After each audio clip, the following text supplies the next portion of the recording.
Friends, welcome to Shashtika kitchen. இன்றைக்கி நம்ம கிச்சனில் ஒரு தவளை வடை பண்ண போகிறோம். ஒரு விசேஷமான நாட்களில் இந்த வடையை நம்ம வேகமாக பண்ணிடலாம். அதுக்கு நம்ம 3 பருப்பை எடுத்துக்கிறோம். கடலை பருப்பு ஒரு கப் எடுத்தோம்னா அதே அளவு உளுந்தம் பருப்பு எடுத்துக்கிடுவோம், அதே அளவு துவரம் பருப்பு எடுத்துக்கிடுவோம். பச்சரிசி ஒரு கப்பு, அதே அளவு நம்ம மெஷர்மெண்ட் எந்த கப்பில் எடுக்கிறீங்களோ அதே அளவு எடுத்துக்கிடுவோம். பாசிப்பருப்பு அதில் ஒரு அரை கப் எடுத்து அது தனியாக நம்ம ஊற வச்சுக்கிடுவோம். மிளகா வத்தல் ஒரு 2 வத்தல் எடுத்துருக்குறோம். பூண்டு ஒரு 5 பூண்டு, 1 ஸ்பூன் சீரகம், 1 ஸ்பூன் சோம்பு சேர்த்துருக்குறோம். இந்த 3 பருப்பு அரிசியும் தனியாக நம்ம ஊற வச்சுட்டு மிக்சியில் நம்ம நல்லா குறப்பாக அரைச்சி எடுத்துட்டு, அடுத்து இந்த பாசிப்பருப்பை நம்ம ஊற வச்ச பாசிப்பருப்பை கழுவி சேர்த்து வடையாக செஞ்சிடலாம். இதை ரொம்ப வேகமாக பண்ணிடலாம். இப்போ எப்படி செய்யலாங்கிறத நம்ம பார்க்கலாம். இப்போ நம்ம இந்த பருப்பு அரிசிலாம் ஒரு 2 மணி நேரம் ஊற வைக்கலாம். அதுக்கு நம்ம இந்த கரண்டியில் தான் நான் எடுத்துருக்கிறேன். அதே மாதிரி ஒரு சின்ன கிண்ணத்தில் கூட நீங்கள் அளவு எடுத்துக்கோங்க. இந்த உளுந்தம் பருப்பு, பச்சரிசி, கடலைப்பருப்பு, துவரம் பருப்பு, இந்த 4 பருப்பையும் நம்ம தண்ணி ஊற்றி ஒரு 2 மணி நேரம் ஊற வச்சுக்கிடுவோம். நம்ம எடுத்து வச்சுருந்த பாசிப்பருப்பை அதையும் ஒரு அரை மணி நேரம் ஊற வச்சு எடுத்துடலாம். ஊற வச்சு இப்போ நல்லா ஊறினதுக்கப்புறம் நம்ம மிக்சியில் சேர்த்து அரைக்கலாம். இதோடு நம்ம 2 மிளகா வத்தலையும் சேர்த்து போட்டு ஊற வச்சுருவோம். இப்போ நம்ம நல்லா தண்ணி ஊற்றி 2-3 தடவை கழுவிட்டு கூட அதுக்கப்புறம் ஊற வைக்கலாம். உங்களுக்கு பாசிப்பருப்பை தனியாக நம்ம ஊற வச்சுக்கிடுவோம்.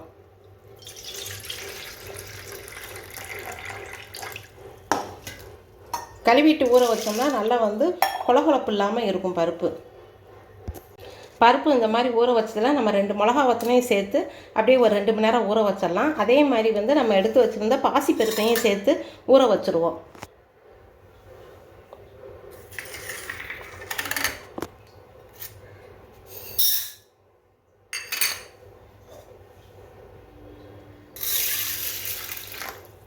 ஒரு 2 மணி நேரம் ஊறட்டும். ஊறினதுக்கப்புறம் நம்ம மிக்சியில் அரைச்சி அப்படியே வடையாக நம்ம ரெடி பண்ணலாம்.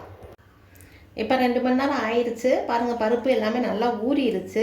இப்போ நம்ம மிக்சி ஜார் எடுத்து நம்ம எடுத்து வச்சுருந்த 2 மிளகா வத்தலை அதை 2 அப்படியே கிள்ளி போட்டுக்கிடுவோம். மிளகா வத்தல் தண்ணியெல்லாம் வடித்து எடுத்துக்கிடுவோம். பருப்புகள்லாம் பூண்டு, சீரகம், சோம்பு, இஞ்சி ஒரு சின்ன பிஞ்சு எடுத்துருக்கேன். இதை போட்டு மிக்சியில் குறப்பாக அரைச்சிட்டு அடுத்து நம்ம எடுத்து வச்சுருந்த ஊற வச்சுருந்த பருப்புகளை போட்டு அரைச்சிடலாம்.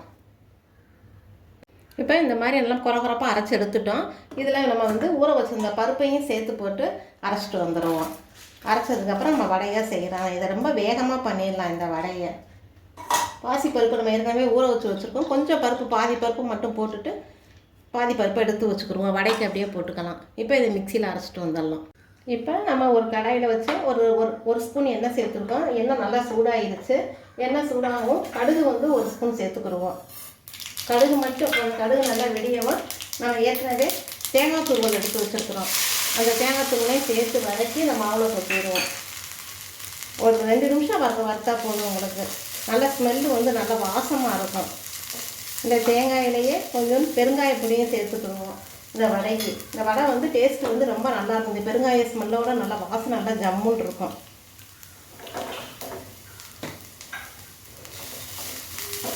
ஒரு 2 நிமிஷம் வறுத்து போட்டுட்டு அதுக்கப்புறம் நம்ம வடையாக தட்டிட வேண்டியதுதான்.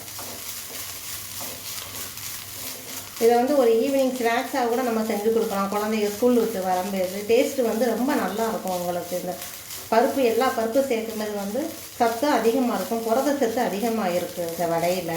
ஒரு வடை சாப்பிட்டா கூட வயிறு நல்லா ஃபுல்லாகிடும். லைட்டாக வறுத்தது போதும். இப்போ ஆஃப் பண்ணிவிட்டு இதை நம்ம மாவில் சேர்த்துடலாம். இப்போ நம்ம அரைச்சி வச்சுருக்க மாவில் நம்ம ஏற்கனவே வதக்கி வச்சுருந்தோம்ல தேங்காய் பூ, கடுகு, வெங்காயம் இதையும் சேர்த்துடலாம். சேர்த்துட்டு நம்ம ஏற்கனவே பாசிப்பருப்பு எடுத்து வச்சுருக்கோம். நம்ம அதையும் சேர்த்துடலாம். பாசிப்பருப்பு, கருவேப்பிலை இதெல்லாம் சேர்த்து நல்லா வடை பதத்துக்கு நம்ம தட்டி எடுத்துக்கிடுவோம்.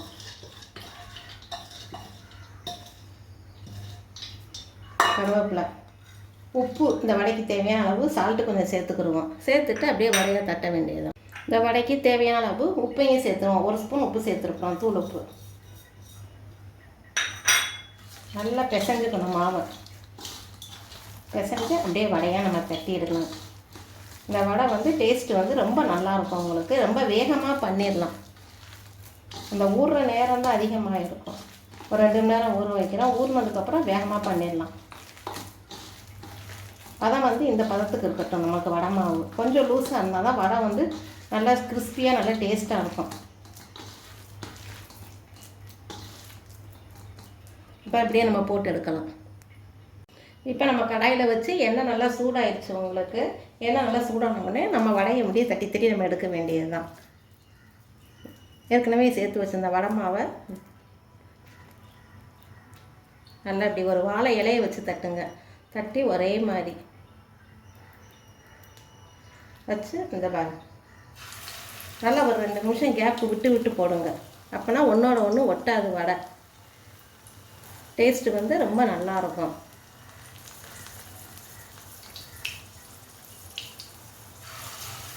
போட்டோடனே அடுப்பை வந்து கொஞ்சம் ஹையில் மீடியம்லேயே வச்சு நீங்கள் சுட்டு எடுப்போம். அப்போ தான் உள்ளேலாம் நல்லா வெந்திருக்கும். வெளியே வந்து நல்லா மொறுமொறுன்னு இருக்கும். உள்ளே நல்லா சாஃப்டாக இருக்கும் உங்களுக்கு வடை.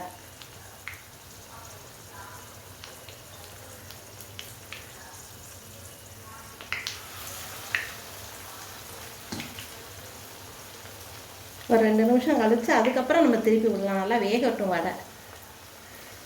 கொஞ்சம் கேப்பு விட்டு விட்டு போடுங்க.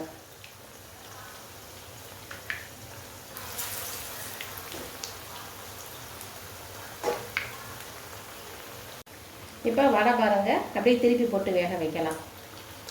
கலர் கொஞ்சம் லைட்டாக மாறின உடனே 2 பக்கமும் இதே மாதிரி நல்லா சிவப்பாக எடுக்கலாம். ஒரு 5 நிமிஷத்துலேயே வடை ரெடி ஆயிடும். வடை வெந்துருச்சு பாருங்கள். இந்த கலர் வந்து நல்லா மாறி வந்துருக்குது பாருங்கள். நம்ம அப்படியே எடுத்துடலாம் வடையை.